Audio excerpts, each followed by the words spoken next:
شروع اللہ کا نام لے کر جو بڑا مہربان نہایت رحم والا ہے۔ سچ مچ ہونے والی، وہ سچ مچ ہونے والی کیا ہے؟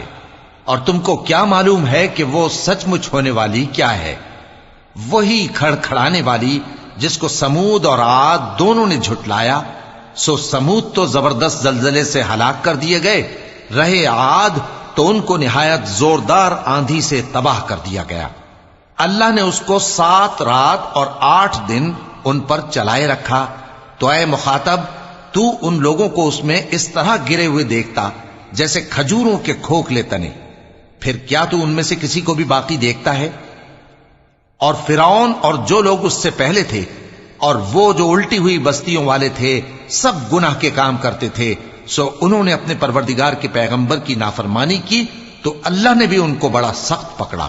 جب پانی طغیانی پر آیا تو ہم نے تم لوگوں کو کشتی میں سوار کر لیا تاکہ اس کو تمہارے لیے یادگار بنائیں اور یاد رکھنے والے کان اسے یاد رکھیں۔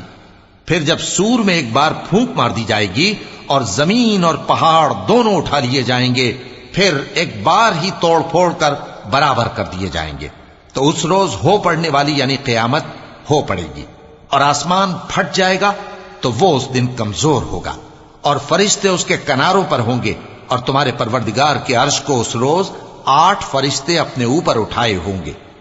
اس روز تم لوگ سب پیش کیے جاؤ گے اس طرح کہ تمہاری کوئی پوشیدہ بات چھپی نہ رہے گی۔ اب جس کا اعمال نامہ اس کے داہنے ہاتھ میں دیا جائے گا وہ دوسروں سے کہے گا کہ لیجئے میرا نامہ اعمال پڑھیے، مجھے یقین تھا کہ مجھ کو میرا حساب کتاب ضرور ملے گا۔ پس وہ شخص من مانے عیش میں ہوگا، یعنی اونچے باغ میں جس کے میوے جھکے ہوئے ہوں گے۔ ان سے کہا جائے گا کہ جو اعمال تم ایام گزشتہ میں آگے بھیج چکے ہو ان کے عوض مزے سے کھاؤ اور پیو۔ اور جس کا نامہ اعمال اس کے بائیں ہاتھ میں دیا جائے گا تو وہ کہے گا اے کاش مجھ کو میرا اعمال نامہ نہ دیا جاتا اور مجھے معلوم نہ ہوتا کہ میرا حساب کیا ہے۔ اے کاش موت میرا کام تمام کر چکی ہوتی، آج میرا مال میرے کچھ بھی کام نہ آیا، مجھ سے میرا اقتدار جاتا رہا۔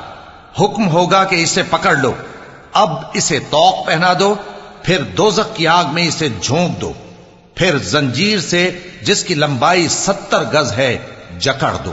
یہ نہ تو اللہ عظمت والے پر ایمان لاتا تھا اور نہ فقیر کے کھانا کھلانے کی ترغیب دیتا تھا، سو آج اس کا بھی یہاں کوئی دوست نہیں اور نہ اس کے لیے کوئی کھانا ہے سوائے زخموں کے دھون کے، جس کو گناہگاروں کے سوا کوئی نہیں کھائے گا۔